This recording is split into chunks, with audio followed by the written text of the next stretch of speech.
Arsema, Ozempic, Semavik, Mounjaro. Bu preparatlar hozir ko'pchiligimizga tanish, ozishda qo'llaniladigan preparatlar. Bugun sizlar bilan bu preparatlar haqidagi eng ko'p uchraydigan savollarga javob beramiz. Bu preparatlar ko'p jihatdan xavfsiz, chunki ularning ta'siri juda ham oddiy, ya'ni ular ovqatni oshqozondan o'tishini sekinlashtiradi va siz o'zingizni uzoq vaqt to'q his qilasiz. Bundan tashqari, ochlik va to'qlik markaziga ta'sir qilib, siz to'qlikni yaxshi his qilasiz, ochlikni esa uncha sezmaysiz. Qozon osti bezidan insulin ishlab chiqarishni rag'batlantiradi va saharni tushirishga yordam beradi. Shuning uchun qandli diabetda ham qo'llaniladi. Eng ko'p uchraydigan organizmga yomon ta'siri bu ko'ngil aynash va qusish. Bu ham preparatni qabul qilganingizning birinchi kunlarida kuzatiladi, keyinchalik o'tib ketadi.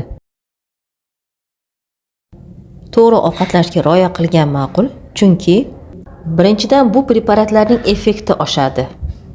Ikkinchidan siz kam ovqat yeysiz. Shuning uchun vitamin, mineral, oqsillarga boy bo'lgan ovqatlarni yeyish kerak.